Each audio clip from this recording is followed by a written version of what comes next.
Everybody's doing another episode of MC Fireside Chats. My name is Brian Searl with Insider Perks and Modern Campground. And Izaac Stoltenberg snuck in here during the intro. That was a really cool, kind of like magical appearance, man.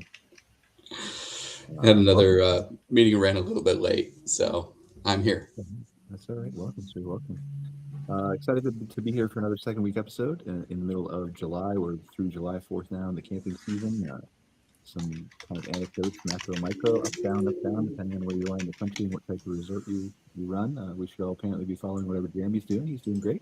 Uh, so maybe you should touch a little bit on that, Jeremy, during the show today. But let's go around briefly and just introduce ourselves. Let's start with our recurring guests, Jeremy and Zach, and then we can move on to Isaac. Jeremy?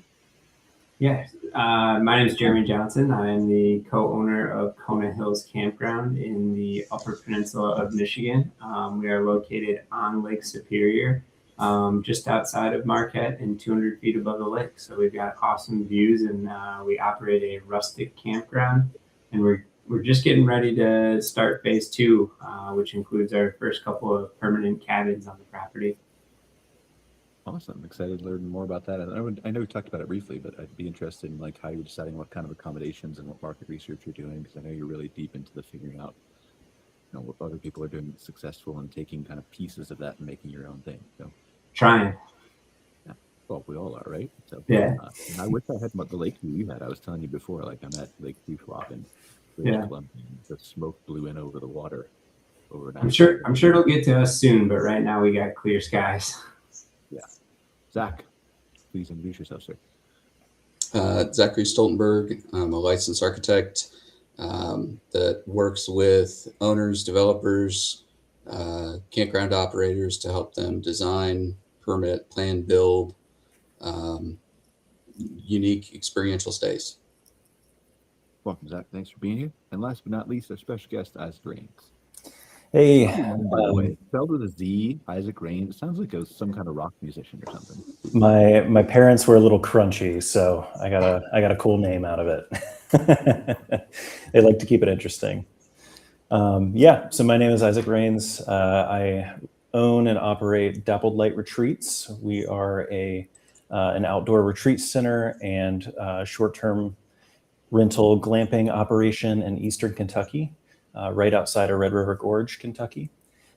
So 50 acres of beautiful national forest on site. We have 10 units to sleep in. 9 of those are luxury glamping tents, elevated slightly into the canopy. We also just finished up a huge event space and communal space. Nice. Yeah, that area of Kentucky is really beautiful. Like I haven't been there in probably like 12 years, but I remember going through like Carter Cave State Park and a bunch of the other ones we stayed at. We had a partnership with the state parks where we did videos of their cabins years and years ago.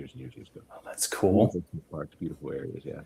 Dude, you got to come back. It's beautiful out here. Cliff lines are insane, and the geological features are just beautiful, as well as the forest. But honestly, like I'll tell you, I look out my window and there's like Banff and Lake Shuswap and everywhere else. It's a push and pull, man.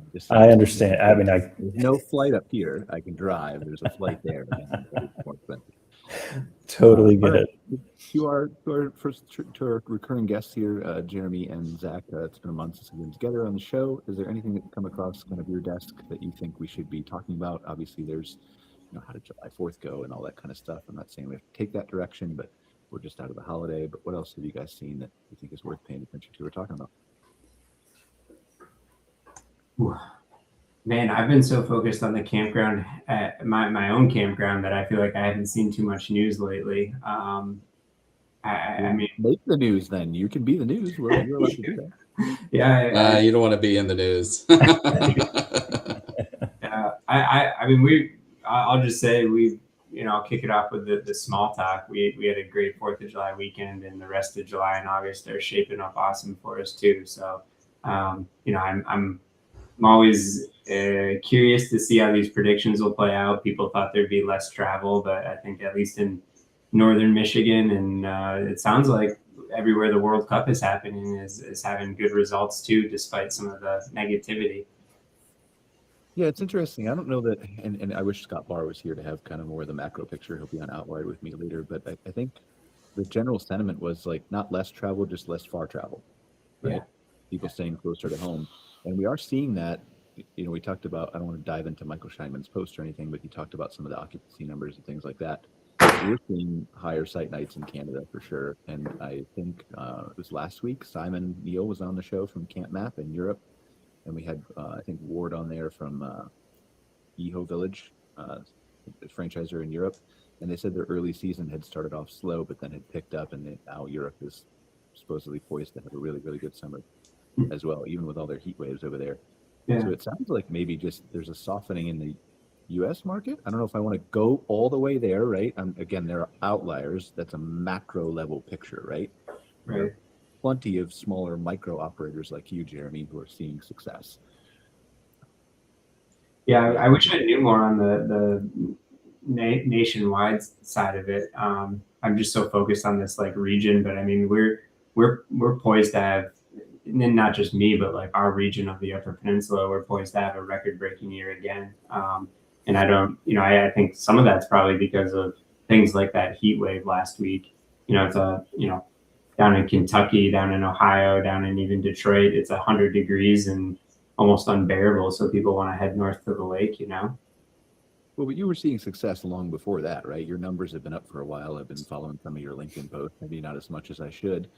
But I'm curious what you think. Like, is it with your product specifically in Upper Michigan? Do you think it's more of you're still getting your feet under you after a couple of years, you're still doing more marketing, turning on more things, pulling more levers that a new operator or owner could do? Or do you think it's maybe people are trading down to a little bit more affordable accommodations from their glamping resort, or maybe a combination of both? I think it's more so that we're still getting our feet underneath of us. I wish I could attribute the success to my marketing, but I don't think it has much to do with it.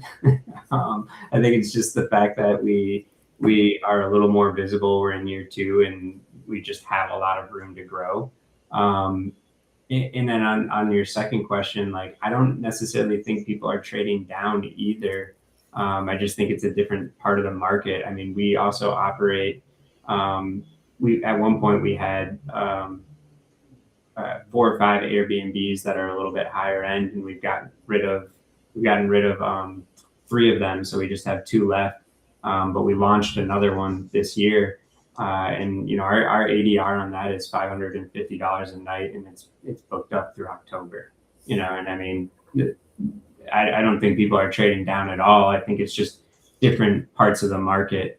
You got the high end that wants those accommodations, that sleeps 10 people. We got families visiting from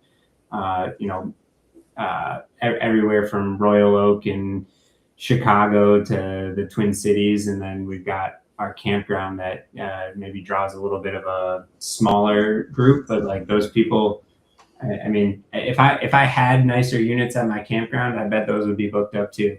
Well, the other thing too is it fair to say that your specific type of product with the experience that you built was also underserved too, which 100%. Yeah. There was just nowhere to, Michigan's, and Izaac, maybe you guys have this down in Kentucky too, but we don't have BLM land. A lot of people think like, oh, who wants to stay at a rustic camping site? And they think like, oh, you can camp for free anywhere. That's not true, at least in the Midwest. And I think honestly, east of the Mississippi, in our city, actually, Marquette, the city banned camping on city property last year because it became such a problem. People were coming into town, and instead of finding a normal place to camp, they were just like, whatever, I'll park my van on, downtown Washington Street, and I'll wake up at 6 a.m. and stretch my arms and go find a coffee or whatever. So that became such a problem that, they actually had to enact a new city ordinance, and there just wasn't a place for people to either pitch a tent or pull up a Sprinter van or a truck camper. I mean, we had all these RV sites. I mean, we got probably 300 plus RV sites in a 5-mile radius of Marquette, but we just didn't have a spot for campers or van people, Which I think just goes to show the power of, like, if you put some thought into what your market is and build something that they want, then you can be successful like you are in many cases, Jeremy. Versus Yeah, just like we see some operators who just put down like, I'm gonna build an RV park. Well, right. Okay, you need some strategy. Yeah. How many RV spots do you have in your market already? Do you really want to compete with that? Yeah, not now. I read another article Scott Barr sent me. It's like 19% retail purchases are down. Wow. Something like that. Of the RVs Yeah, themselves. of the RVs. Yeah, keep stacking. It's not Yeah. pretty. Yeah, that's wild. So yeah, I would rather be in the tent or luxury glamping market. But that's something you do too, Zach, at your firm, right? Is you help people understand kind of what they should be targeting, building, and getting into the science of that. I would say on the development side, we're definitely not seeing a slowdown right now. We're still, we're kicking off. We kicked off a new project last month. We're kicking off a new one this month. I think it stayed fairly consistent. Where we have seen a lot of, especially the bigger developers, focus is more on acquisition, reposition, rather than greenfield, new ground up. But we are still doing several new ground ups. And the one that I'm most excited about, I can't talk about yet. But suffice it to say, when it does go public, we'll probably have to do a whole podcast episode on it because it is going to be really, really incredible. I promise we won't tell anybody if you want to share. It will be out soon enough for sure. But we're still seeing movement, and there's still very active development going on. I think in certain parts of the country, we've seen a little bit of a pullback, especially some of those areas that are really super saturated. And I think in some of those areas, we've seen a big focus, just kind of to echo Jeremy's point, on more high-end, more luxury. And even on the new ground up stuff, it's not enough to just throw a tent up and, get it out there for $100 a night. And the established developers who did that, threw a tent up and got $100 a night a year ago, they're now going back in and figuring out, how do we elevate this experience? Is it more furniture? Is it nicer furniture? Is it building experiences on site? Is it adding amenities? Is it, including F&B? And so I think really that focus today, what we see most of is a focus on a higher, better level of what they're already delivering. Zach, I forget the name of that one in just outside of the Twin Cities that you guys did, but I know that like right now as I go to get financing for my next phase, I'm using that as a comp because those products don't exist near me today. So I actually have to go 5-6 hours away from my market to even find a high enough end comp to show my bank. It's kind of crazy. Well, and I think that's a good point too. Talking about, again, those areas of saturation areas, we're seeing a lot more movement in some of those states that you wouldn't typically think of first on the list for glamping. We've looked at 3 different projects in Michigan. There's one I need to talk to you about because he's looking for a management operations partner. I think it could be a good deal for you. Yeah. But Michigan, Minnesota, Wisconsin, New Hampshire, upstate New York, a lot of those northern states, we're still seeing a lot of movement, active projects in there. Really, I'd say the biggest drawdown or pullback that we've seen is just from states where either the jurisdiction or the state laws and regulations are really burdensome, and make it like, you can do it there, but it's going to take 2 or 3 years for you to get, just through the preliminary stuff. And developers and banks especially are just really gun shy about any of those. And it's much harder to get a project financed if there's a big development hurdle from a jurisdiction or planning and zoning perspective. Well, this is why I think it's hard to pinpoint. Like, you'll get people who say the market is up, you'll get people who say the market is down, you'll get people who say it's somewhere in the middle, and I think it's because there are variations of that that are all pointing over. Yeah, I think it's all those things. Yeah. I think there are markets that are down. And never stopped because of the K-shaped economy we talked about. I think people are pushing more toward low end because of the same K-shaped economy, and they're staying closer to home or trading down in some cases. I think the middle is the one that's in trouble, and that's where you frequently hear like, well, and that's most RV resorts, right, that have been built in the last 40, 50 years are kind of generally right in the middle, some higher end middle, some lower end middle. And don't forget either, because RV is kind of a whole different ball of wax. We do a lot of RV as well. You know, I love how people want, and in the past, it hasn't been a bad metric to use, to look at RV sales as sort of how is the RV economy doing, right? That was a picture, you know, a known metric that we could use to make some assumptions about everything else. And I think one of the things that makes that not as good of a data point anymore is that, one, we saw this giant bubble through COVID of a lot of people buying new RVs, setting record sales, you know, and that's starting to plateau, and a lot of those are now being sold secondary market. And so because we have this flood of inventory of used, they're not going to sell as many new ones. We've also had a massive increase in the RV share business. And, you know, for a lot of people getting into outdoor hospitality, even people that are established, look and say, you know, yeah, we bought an RV. I just sold it because we used it 5 times last year. We're still going to go RVing, but from now on, I'm just going to rent one anytime we want to go. And it'll cost me less, you know, over the year. And so I think the RV share and so many used RVs being available right now, of course, that's going to drive down numbers for sales of new RVs, and they're going to stack up inventory. And that should start driving the prices down, which would get more people back into it. But is that necessarily an accurate reflection of how many people are going camping? I don't think so. No, not at all. Not at all. Yeah. It could be a forward indicator in 2-3 years, but it's not today. Yeah. And again, whether you define camping as, you know, camping to me is RV, all the things, right? So that's, yeah. Go ahead, Jeremy. I don't know. This is probably a debatable thing, but I don't think RVing is camping. I just think there's I think glamping is probably more similar. Like, I mean, Izaac, you've got these nice glamping tents. Like, I'd say that's more similar to camping than pulling up a 40-foot RV. Yeah, I mean, I'm using a roll-up term, right? Outdoor hospitality is maybe the business term, and I think everything, at least of all the words we've heard, and we've had this debate so many times on the show, right? There's no good word, and nobody has a good definition for it. But I don't know, anything outside with not 4 walls around you is camping to me. But well, an RV might have 4 walls. but they're not. So do cabin tents. Yeah, true. Yeah.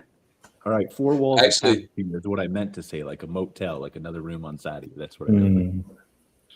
I actually looked up Izaac before I jumped on, and I mean, I gotta say, man, like, your spot looks absolutely stunning, like just incredible. We are really, really lucky. We've worked hard to curate it, but thank you so much. Yeah, we feel so lucky to be able to offer such a beautiful space to people. It's actually been in my family for almost 25 years now. So I was 6 or 7 when we bought the property. Went in on it with a few friends at the time, and for 15 to 18 years, it just kind of sat as our family and friends kind of campground, place that we would go. We would have community out there.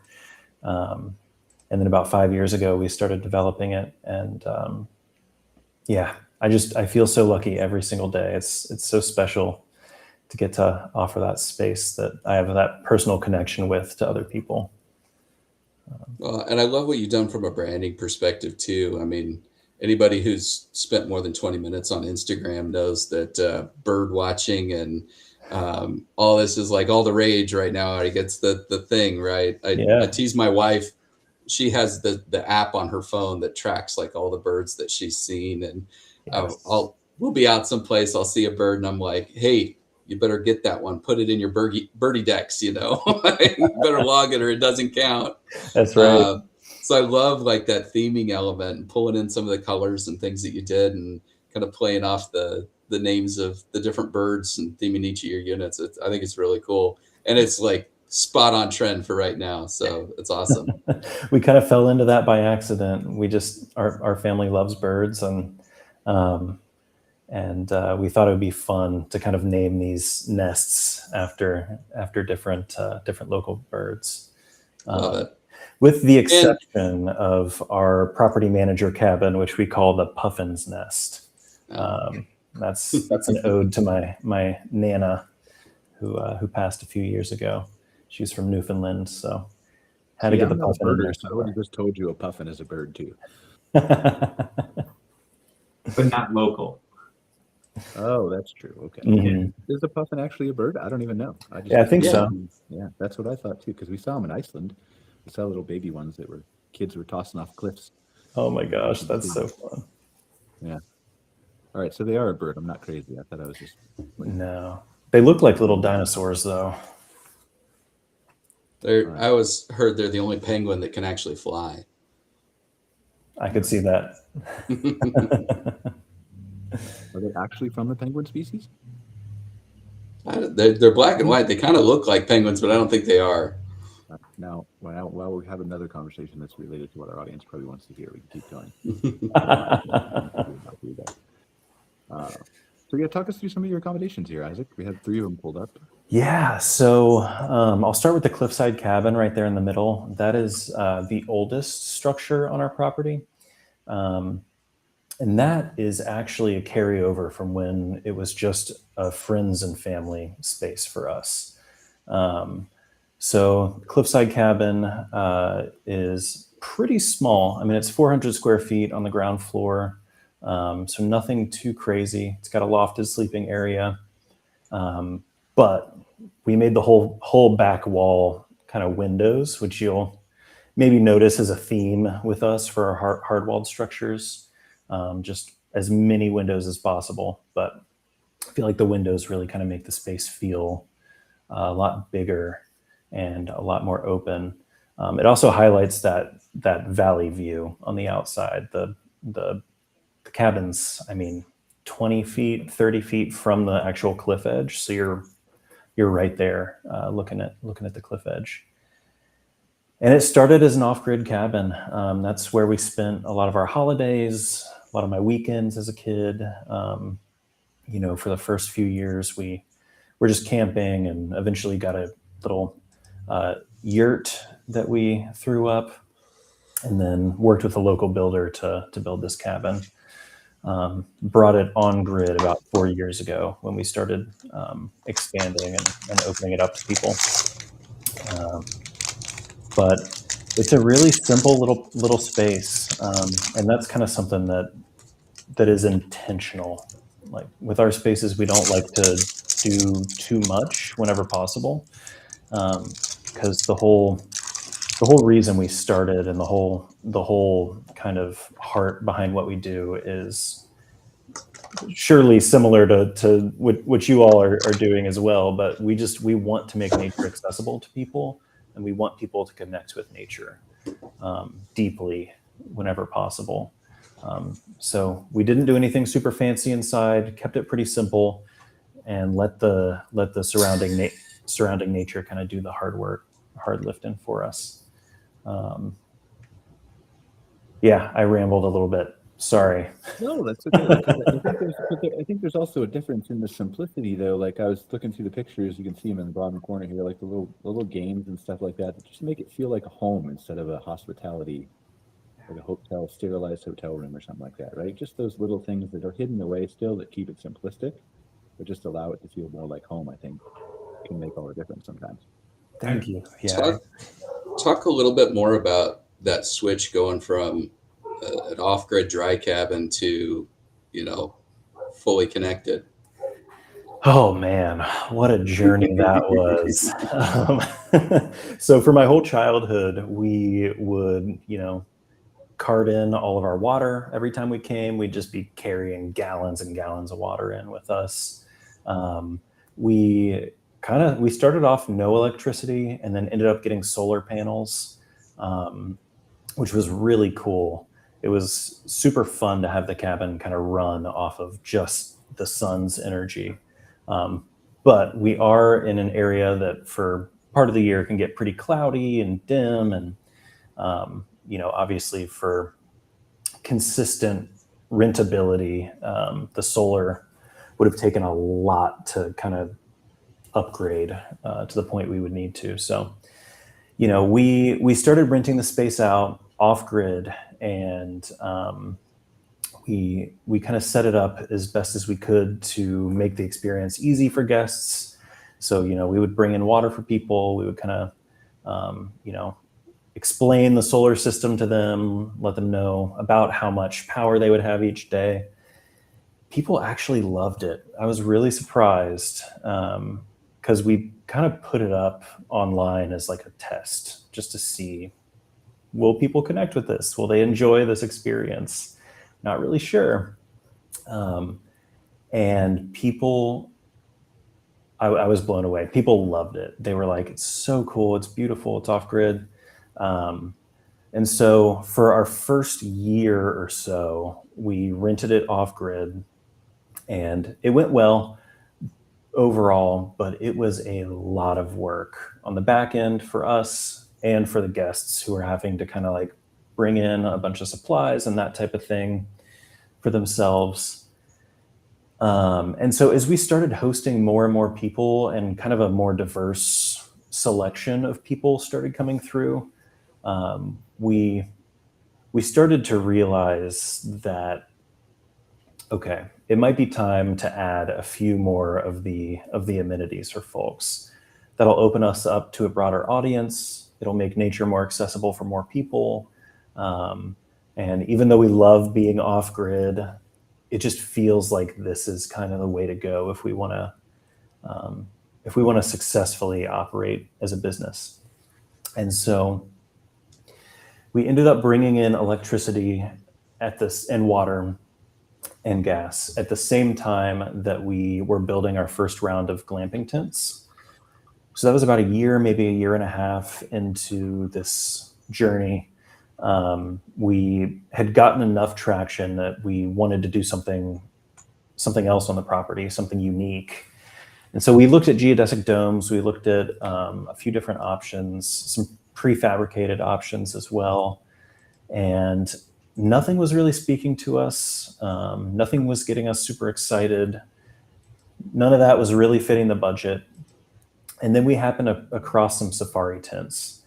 And we were like, okay, this is cool. Like, coming from a family who loved camping, I just really connected with the safari tents and thought it was such a cool way to kind of get that feeling of fresh air and sunlight kind of diffusing into your space, hearing all the nature surrounding you, while still having some more comfort than you would sleeping on the dirt, basically. And so we decided to build 5 glamping tents to start off. And since we were adding electricity to those, and water and all this stuff, and bringing in utilities for the bathhouse that we were building for all of these tents, we decided, okay, it's time. It makes sense. We're sad to kind of see the cabin lose its off-grid status there, but feel like it's the right time. So we ended up hooking everything up, and people ended up loving that version of the cabin as well. So yeah, it's been really cool seeing how people connect with the space in like every different phase. Has its ups and downs, but every phase that we've had, I feel like we've had some really generous, kind, and gracious guests come through and just affirm what we're doing is really, really meaningful to them. So that's been special. Will you talk us through some of the design? Because to me, this design, like the bright, bold colors, is intentional. Thank you. Yeah. That aspect, not my specialty. I did help with it, but you'll notice each of the tents kind of has a different color theme. Generally, that corresponds to the bird that the tent is named after. And we knew we wanted to do something kind of simple, a little, I guess, bohemian, maybe you would call it. I'm not really sure. Again, not my specialty. But we wanted something simple, but punchy and beautiful and colorful, because we love color. And I know muted is kind of the vibe for a lot of people right now. I think that is cool, but we've always just loved color, as I'm sure you can tell from our website and our units, sleeping sites there. So we ended up designing each tent kind of with the bird that it's named after in mind. And it was my sister Zoe who did most of the design, which I'm really grateful for. She's super talented. It looks like it, yeah. And so we just did a lot of natural textures, lots of really, really saturated color when we could. And kept everything pretty simple. So you have, wood, metal, and canvas and some fabric. And that's pretty much all that you'll see going into the design for the most part. So kind of a similar question or related question. Since the tents are dry tents, Mm-hmm. And you mentioned a bathhouse, how are you, from a guest experience perspective, how are you making the tents, be comfortable, have all the amenities, everything that they need, while keeping them dry? And then what do you have in the bathhouse, and like, how far away is that? How are you making that work? Yeah, great question. And probably the biggest question that we get asked. I mean, that's the first thing out of every guest. Because it's not very clear on your website. Yeah. You need some pictures of your bathhouse on your website. Really good feedback. Thank you. I'm actually going to make a note real quick. Thank you for that. Because I think my wife and I went up to visit my brother just a couple weeks ago in New Hampshire, and we stayed in an off-grid cabin, so solar for the power and all that. And there was a little bit of a walk to the bathhouse, and it was fine, and we had a blast. We spent 2 nights there. But again, it was a little surprising when we first pulled up, and my wife was like, "Oh, we have to walk to the bathroom," because it wasn't like clearly communicated on the website. Yes. So that is, like I said, one of the biggest questions that we get. We do try and let all of our guests know as they're booking, here's the bathroom situation. If that's an issue, please let me know. We'll refund you or figure something out. But it's been, even though it's the highest source of question and maybe even anxiety for people, although I feel like that might be a strong word for the situation, it's not really been a huge issue for us. So each of the tents we've set up with electric running inside, as well as gas heat. And then we did pull water to the outside of each tent as well. So folks can get drinking water, they can make their coffee. They have easy access to electricity and all that stuff. And we built the bathhouse specifically so that, two things. One, we specifically built it so that it was a 30-second walk from each unit. So we try to keep it really, really close.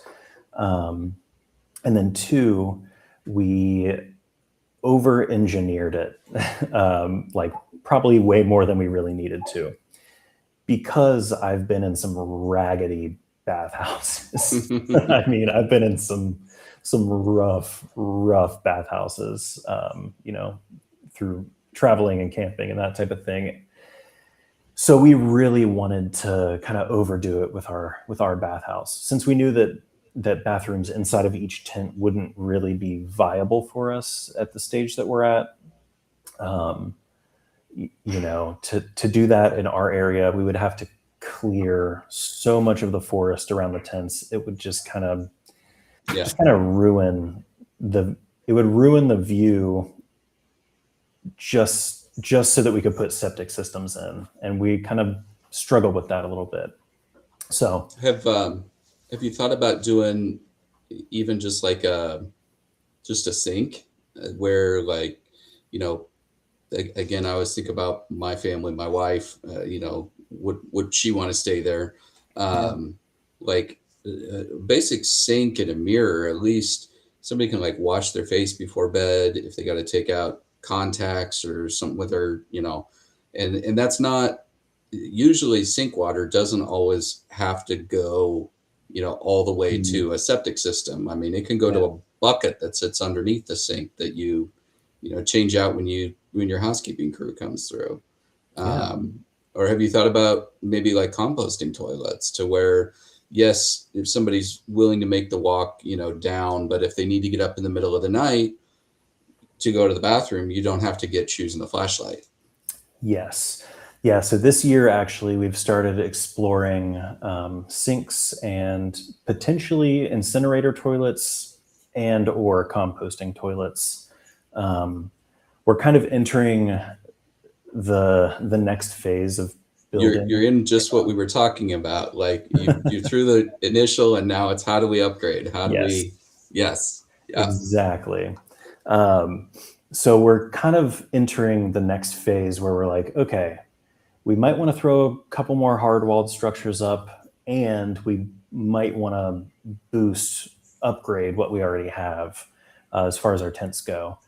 And so, short answer to your question, I know I've been rambling for like 20 minutes now. Short answer to your question, yes, we have started looking into that. And up to this point, I've been surprised how happy people are with what we have, even in its current state. And we do a lot of work, I feel like, to set expectations with each guest as they book and kind of make sure that they're comfortable with everything. So I think that does a lot of good for us. I learned that the hard way. I think that setting expectations really helps. Probably the number one thing. Like after you've built it and after you've done all the things, right, and put all the planning and the architecture and the design, and like setting the expectation is the win. Yeah. Yes. So how much of that guest satisfaction that you've been successful in generating, how tied to that do you think your ADRs are? Because you're at a very affordable rate right now. Yes. So do you think that kind of customer happiness is like, we're happy with this because this is what we paid for it? Or do you think you could get to a higher ADR by adding some of those additional kind of creature comforts? Yeah, I think so. I think it definitely plays into it. It's hard to deny that the lower price kind of offsets any discomfort that folks have. But that being said, I will say we keep our short-term rental prices pretty low because our bread and butter is retreats. So full property events and retreats. Those events, people are paying a much higher nightly rate because they get the full property, because they get food catered in, because they get the event space and all this different stuff. And even with those guests, some guests who, usually would be considered higher end, or I don't like that phrasing because I don't think some people are higher end than other people, but guests that are used to higher end accommodations, have also really loved the space and connected with it. And we've gotten some feedback, some things to work on from that, but 90% have been completely happy, even in the current state, which is honestly surprising to me. Is there ever, for you from an operations standpoint, is there ever sort of any conflict with having a large group or an event where that whole property is booked out versus kind of those individual to short-term stays? Like from a booking perspective, like, do you get those calls for somebody that wants to book an event and you've already got 3 short-term rental stays that, those days, and so you got to say, no, that's, it's not available, or that pushes the group bookings, months out in advance? Have you ever thought about maybe as you expand the property and you're talking about, some more hard-sided units, more soft-sided units, maybe kind of dividing that from a master plan perspective of like, this is our retreat center. And I mean, based on the events you've hosted, kind of roughly what those group sizes are and what works for that.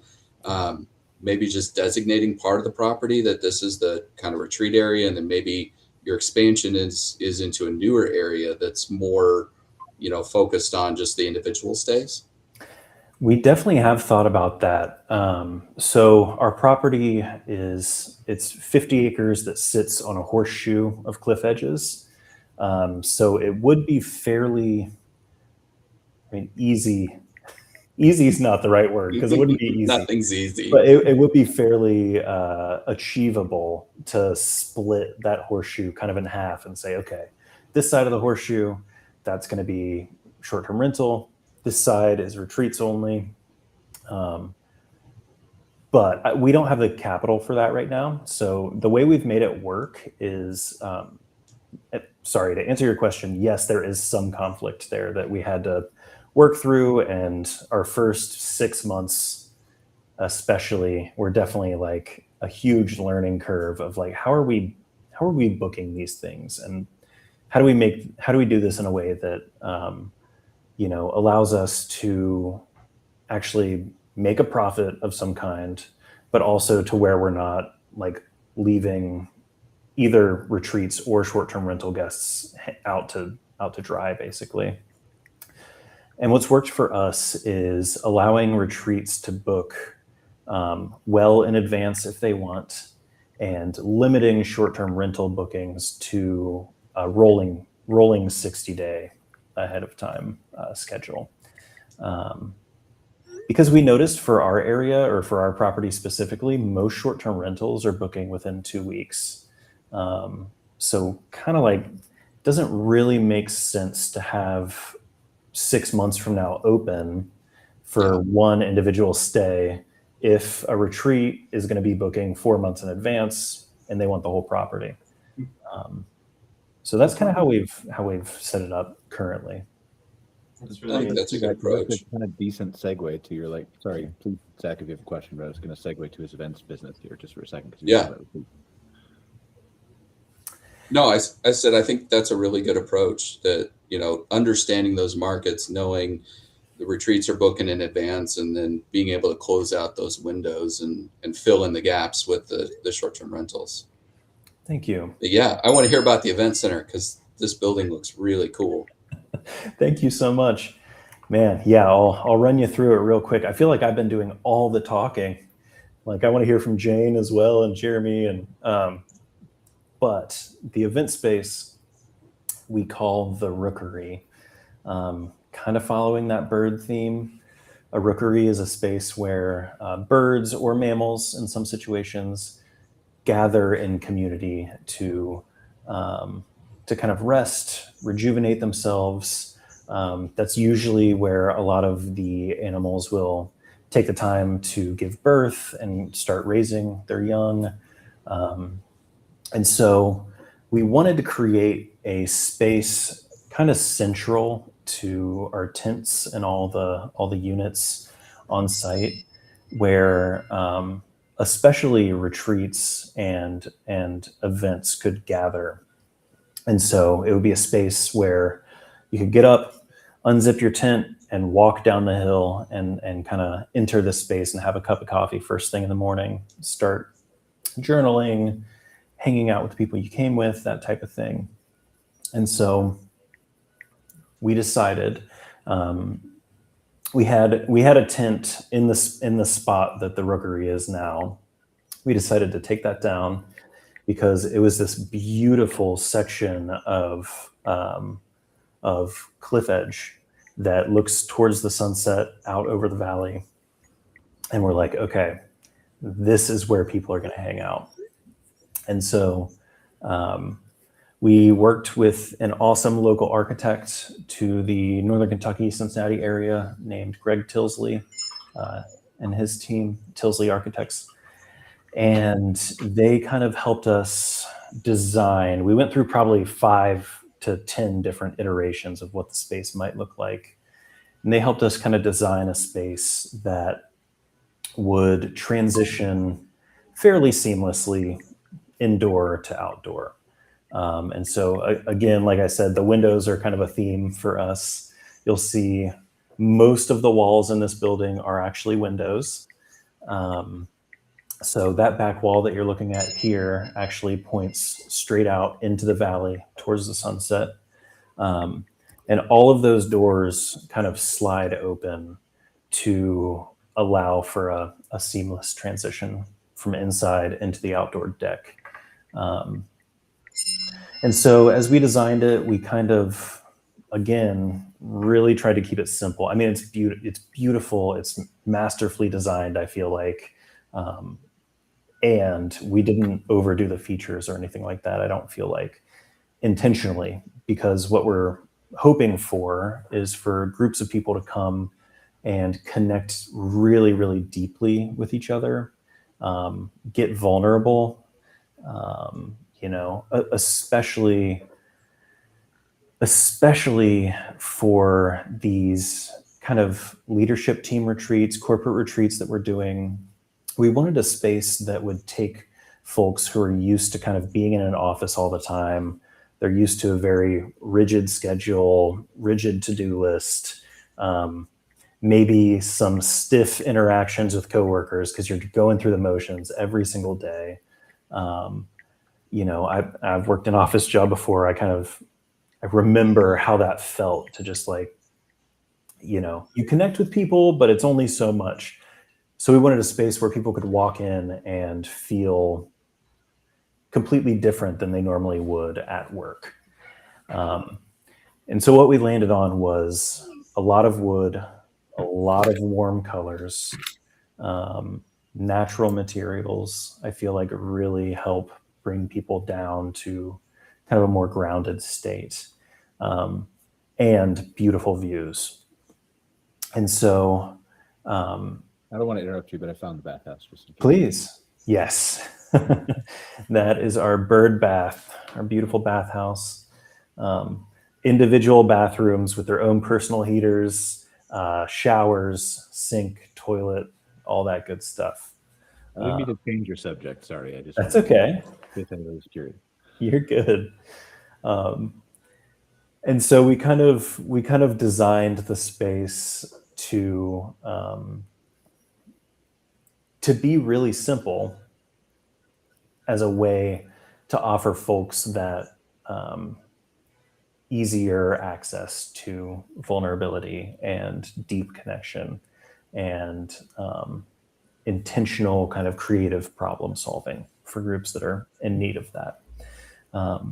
So it's got a large common area kind of in the main area that transitions out onto 1,000 square foot deck that I am in love with. So that's where most people spend the majority of their time, is on that deck, either around the little fire pit or facing the sunset with a cocktail in their hands or coffee in their hands. Additionally, we added a pretty big kitchen. It's not commercial sized. We didn't want to get into all that, but it's pretty dang close. So big kitchen, tons of room for serving, Tons of room to kind of set up appetizers, catering, mix up drinks, make your coffee in the morning, set up a breakfast bar. When we did the grand opening for the space, we actually just turned the whole island into a charcuterie board, which was super fun. So kind of set the space up for meals, for deep connection and conversation, and for time in the outdoors. And the feedback we've been getting has been, I mean, I almost feel like we don't even deserve it. It's been so good. That's something broken inside me, probably. But people have been really generous with their feedback and have been loving the space. We've had experiences with groups where people are in tears over lunch, like an hour after they've gotten there, just because they so desperately needed that natural space to kind of release the tension and the things that they're dealing with and connect with people that they're close with. And so it's been really cool. Like I don't feel like I'm exaggerating when I say like we've seen lives already kind of start to be impacted and changed by people coming out to this space, which is just such an honor to be able to offer a space to people for that. Jayne, I know you snuck in here. Obviously, a lot of experience with glamping and campground consulting, and certainly, Jeremy, you've had your eyes on some really unique properties and with what you're doing. Do you guys have any questions here on what Isaac's building or thoughts? I really. Sorry, Brian, I can't hear you. Oh, no. Okay, go ahead, Jeremy, and then we'll get back to Jayne.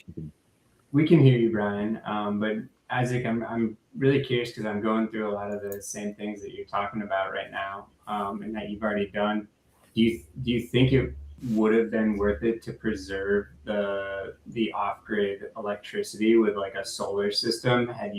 Because people seem to really like that. Like, do you think if you would have spent that money, that would have kept like some like cool factor to it that people would have appreciated? I think it would have kept some cool factor, but I don't know. You can do both. That's true. You can do solar and still be grid tied. Yeah. That's a really good point. Yeah, I think so. I think it would have kept some of the cool factor, but I've never actually regretted putting it on the grid. Yeah. Aside from, the fact that we aren't operating off of renewable energy for that one anymore is like a bit of a bummer, like I would love to keep that and implement that wherever we can. Yeah. But from a business perspective and in a kind of high level perspective, I don't think it would have done enough for our guests to justify the size of the investment, the amount of work, or the potential troubleshooting that came along with it. Yeah. Now, when my electric gets knocked out from a snowstorm later this year, maybe ask me again and I might have a different answer. But I'm literally weighing the cost of like a pretty substantial battery bank right now because I'm on top of a rock outcropping, and just to get electricity up to my property, it's substantial, and I mean the battery bank is more expensive, but I'm like, it might be worth it in the long term. Yeah. I will say, on the properties that we've done development on where we've looked at both ways, it has never penciled out that off-grid was more cost effective. Even, looking at some established operators that are off-grid, when I ask them like, hey, are you happy with that decision just, to be 100% solar? And they've come back and said, no, hell no. Like we did it because, they got that sticker shock. They looked at having to run, a half a mile or a mile of underground or overhead, and it looked really, really expensive. And they looked at solar and said, well, that's about the same price, but we could do it faster, or it's a little bit cheaper with the incentives. But they're all still running backup diesel generators. They're still running, some alternative, because from a guest experience perspective, I'm sorry it was a cloudy day, so you have a cold shower tonight isn't good enough. And so, I think, I love the altruistic part of wanting to do it, wanting to be good stewards of the environment. And, there's certainly a marketing angle that could be run with that. And that's why I said you can do both. Net meter it and say, hey, we generate, enough power to offset what we're using, right?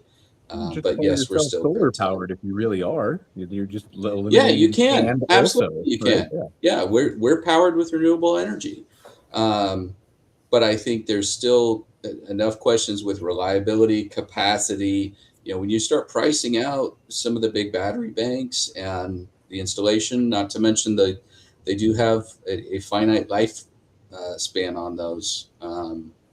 I know my in-laws just replaced all the batteries in their off-grid cabin, and that was less than 10 years that the batteries that they had in previously were there. Oh, wow. It was not cheap to replace that. And so, I think when you look at that whole picture, you've got to evaluate guest experience, you've got to evaluate reliability, and you've got to evaluate life cycle cost. And over that long term, grid tied is still really, really hard to beat. So I think you did the right thing there. But I think, again, from a marketing perspective and from a guest experience perspective, put up some solar, especially in some of your visible areas. And, you brought up a good point about not wanting to cut down a bunch of trees for a septic system. Mm-hmm.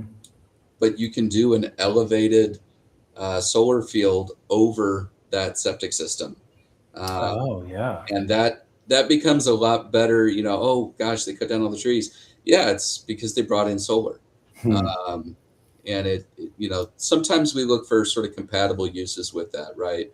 To not just lose that space or lose all of those trees, but is there something else that we can use that space for? Maybe it is a big lawn that's adjacent to your event center, to where if you had an event that was too big to fit in the rookery, that you could put up a big tent on the lawn outside and host a larger group or gathering. So I think you got some options there with that. But I will say, when it comes to the question of solar, over long term in the life cycle, it rarely pencils out unless it's your only option. That's really wise. Jayne, can you hear us now? Or me? I can hear you, Brian. Can you hear me? Yeah. Welcome. I saw you snuck in here a little bit ago, so I had a chance to get to you. We only got a couple minutes left, but Jayne, do you have any questions for Izaac? Or? I don't. Unfortunately, I have not met Izaac before, and I haven't had an opportunity to look at his website, but it does sound very interesting, and I am going. I've made a few notes, and I'm going to go look at his website right after this meeting. I do. Not the problem, but the thought. What I always think about is, what is the repeat and return value on the experience? And with any glamping, not just this particular property, is it really just a novelty experience, or is it something that creates repeat and referral business? I think you send everybody back into the real world, they're going to get stressed out again and need to come back. So it seems to be pretty repeat from what he's built, right? On the cliffside with all the, the decor and views. And you tell me, Izaac, what do you think? Would you have data on that already? Yeah. So I think that is a really good mindset. I think when we first opened up, we were kind of like just testing the waters a little bit, oh, people are into glamping right now. This is cool. Like, we've camped before, but we've never glamped. Like, this is a unique thing that people are into. Let's open up space for people, since we have the space for glamping. And so, we definitely noticed when we first opened, it was kind of during that initial recent boom in the last 5 years of glamping, outdoor recreation, that type of thing. And so we definitely noticed, like, oh, wow, like the interest is super high. People are coming back. People are loving it. To your point, it did start to dwindle a little bit after a couple years, which we expected. We're like, this isn't going to last forever, but what a cool opportunity to kind of curate this space for people. And I don't think people are ever going to get tired of getting outdoors. Personally, I think that's going to be something that people continue to do for as long as we have the outdoors available to get outside into. So our mindset was, and please, if I'm not answering your question, please let me know. I'm so sorry. I'm starting to lose the thread a little bit, but as we kind of worked through things, started noticing some trends through the first couple years of business, we realized that glamping itself in our region, at the level that we were doing it and wanted to do it, was not going to be a viable business option for us. And so, there are other people in the area who are very successful with glamping. I think we're one of maybe 3 or 4 glamp grounds in the area. The other places are awesome. They do a great job. And it seems like they stay nice and busy. But because we started to notice a little bit of dwindling, and we wanted to do a little bit more with our property, that's actually the reason that we started hosting group events and retreats and kind of catering to that experience, was because we had the realization that, year over year, short-term rental glamping, the way that we're doing it, is not going to feed us the way that we want to be fed. And so we started figuring out, like, okay, let's do events here. Oh, let's tack on this amenity or this experience. Let's partner with this local business, and kind of started like reaching out and growing out, instead of piling on to the original plan, which was, let's put some tents in the trees and just see what happens. I think there's too many people who do that, but it sounds like you're definitely not one of them. Yeah. We try not to be. Yeah. I think we really have a passion for true hospitality, like helping our guests. And I think most people in the industry do have a passion for hospitality. But I don't think we would be comfortable just setting up something and letting it be whatever it is. Like, we want to offer a curated kind of experience for our guests. All right, we're a couple minutes over, so I want to just wrap up the show real quick. I always hate cutting it off, but let's just give final thoughts from everybody here. Zach, final thoughts, and then where can they learn more about your architectural firm? I just want to give Izaac some props. Like I said, I think he's done a really incredible job with what they've built so far. It's exciting to see, them kind of in that growth model now and progressing, and continuing to do wonderful things. So, congrats to him, and keep it up. And for anyone that is looking to get a hold of me, LinkedIn, Facebook, the socials, all of that, you can email me, zstoltenberg@lja.com. That's where I hang my hat, and I'd love to chat with anybody that's looking for help getting started and making a splash like Izaac has in outdoor hospitality. And you specialize in elevated solar panels over septic tanks, right? Have done it before. Yes, I have. I don't know that I specialize, but yes. Jayne, final thoughts, and where can they learn more about Campground Consulting Group? Campground Consulting Group. We're also, our sister company is Glamping Consulting Group, not as well known as Campground Consulting Group. Izaac, how long have you been at this for me? I just asked that question. Last question. 5 years. 5 years. Mhm. And it's obviously a passion, It is. right? Yes. But are you profitable? Not in the Are you profitable? not in the way we want to be yet. Not yet. We will be. Okay. We will be this year, hopefully. Okay. I just like to ask these questions. I think that a Campground Consulting Group, we and Glamping Consulting Group, we come at it as definitely hospitality people, Mhm. but we also understand that we need to turn our passion into profits. And so we work with clients like yourself of all sizes, and we work on that. And we look at paths to include vision with profitability. And I think that's very, very important. And also help you look at key metrics that you should study as you go along the way.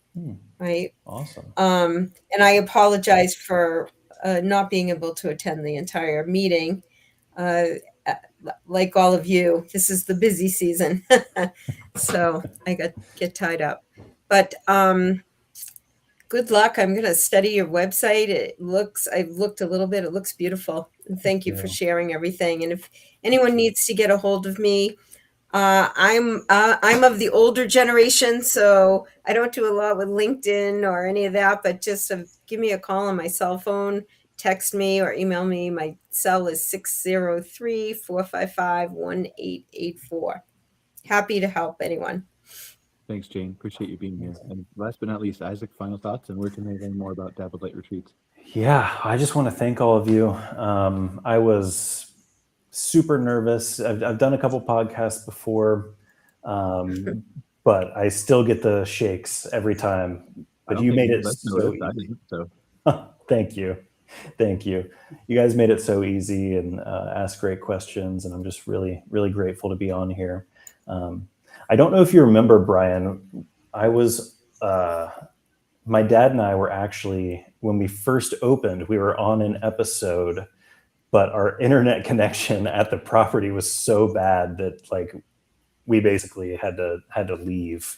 So I'm glad to have a redo. I don't remember what I had for breakfast. I'm very old, and that's okay. Right there, and we discussed all this, right? But I'm glad to see your internet connection is better now. Yes, it's a really good conversation. I appreciate you being there. Thank you. And what's your website again for everybody who doesn't have it? Yeah, so anybody who wants to reach out or check us out, you can go to dappledlightadventures.com. You can also reach out on LinkedIn under my name here, Izaac Rains with a Z. And yeah, we're hoping to book another 40 retreat nights this year. So it's a big lift, but we are looking to talk to people. So anybody who's interested can reach out, shoot me a call, shoot me an email, and always happy to chat retreats with folks, see if we can create a unique experience. Awesome. I'm sure you'll get there. Well, thank you for joining us another episode of MC Fireside Chats. Thanks to Jayne, Jeremy, had to pop out to another meeting, Zach, and Izaac for all your great knowledge and sharing all the great things you've done with your property. If you're not sick and tired of me already, you probably should be, but if you're not, then I'll be back live with Scott Barr in about 51 minutes. We'll be doing Outwired, talking about marketing and how that's maybe a little bit broken the way we deploy it today and where it's going to go in the future, and then some other economic stuff and things like that we do on Outwired all the time. If not, we'll see you next week on another episode of MC Fireside Chats. Thanks, guys. Appreciate it. Thank you.